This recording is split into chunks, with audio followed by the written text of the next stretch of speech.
Hey, Farmer fans, welcome to this week's Coaches Show. Again, another football edition with Coach Quinlan. Coach, get right into it. Last week we were talking about how are they going to respond after playing Bridgeport in that game. And they come out against the Gainesville team that we were evenly matched with. We knew that, they had some athletes, and the guys stepped up and played a great game. So how proud of you of them for that? I mean, what did you tell them after the game? Well, that's exactly what I told them, was that I was super proud of them, and there's nothing more words could say than that. I mean, we showed up and played a disciplined football game and ran the ball well. I mean, we had almost 500 yards of offense and had rushed for over 300.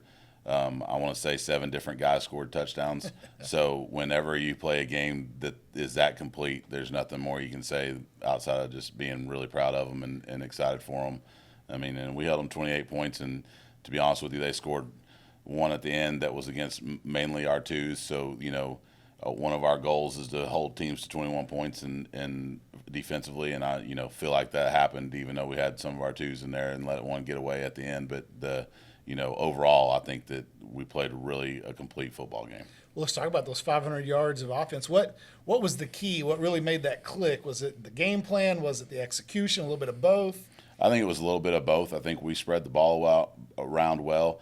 We decided to run Brady a little bit more than what we had in the past, and that made them have to be a little bit more complete on defense. We executed really well up front overall. And whenever you do that and you're getting big blocks up front, it makes it, when you're handing the ball off and there's a big hole to run through, it makes it really good to be a running back. But I mean, I think that the fact that we were able to throw the ball a little bit and have some success with that. When Draylon went 66 on basically a busted play because we were running a freeze play. The center Horacio thought that they jumped off sides. They didn't, and Brady threw it out there to Draylon, and Draylon took off, made a big play. Made 2 good moves. Yeah. And then we had a 70-yard pass to Arden. Yep. that was big. I mean, when you have those big shot plays along with the run game, it opens it up. It opens it all up. Yeah. Let's talk about Van Alstyne then, this week's opponent. I know they played Aubrey really well. Have you seen them on tape? What kind of jumps out at you about them? What are the things that kind of worry you, things we're going to do well? Opposite of Gainesville as far as the fact that, Gainesville had a few flashy players that you really focused in on, and you're like, we've got to be able to slow these guys down. They're just a really disciplined, well-coached football team, and they are a high-energy, high-effort team. And that's been what we've been preaching all week long, is we're going to have to match their effort because they don't miss a lot of tackles, and that's why they were able to keep Aubrey down to 17 points. They are going to be where they're supposed to be. They're well coached. They do what they're coached to do.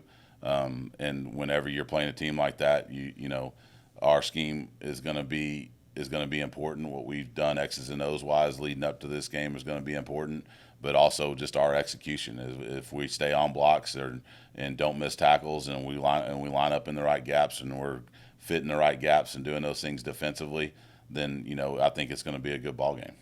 Well, and coming off of a game like that against Gainesville, it's got to build some confidence for those guys. And then you go into a game like you're going to against Van Alstyne, you're kind of riding high. And that'll hopefully pay some dividends. No doubt. Guys. So, well, let's talk about the lower levels and the JV. I know they've been rolling here really all season. So, how'd they do last week? They won big again. I mean, we're 6-0 with that group. I mean, 11-1 overall as a high school football program, which is huge. Yep. I mean, that's a big deal.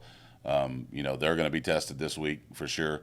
Van Alstyne will be the best JV program that we've played all year long. So we've talked about that too with that group, and making sure that we're playing disciplined football and that we're playing the way that we're coaching them to do it. And if we do that, I think we're going to have a good shot tomorrow night with them. But I think that as long as they do things the right way, they're going to be competitive in every game throughout the rest of the year. So well, and you're right. The only thing better than a good team is a good program, and you're definitely building one here. And we're proud of you for doing that. So. Well, good luck this week for sure. Come out and see the JV tomorrow. Go Friday to Van Alstyne. If not, catch us here on the live stream. Do have a couple of community events we wanted to mention. This weekend is going to be Jaron McTee's annual tournament. He's got a hayride, the haunted hayride. They've got barbecue, live music.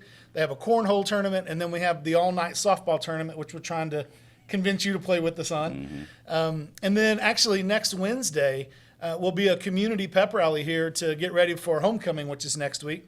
We'll have it at the multi-purpose facility. It'll be kind of the grand opening for that. That'll be at 8 o'clock next Wednesday. Come on out, join the community as we kind of get hyped up, get ready for that homecoming game. But until then, we'll take care of Van Alstyne first. We'll see you guys next week. So thanks for joining us. And as always, go Farmers.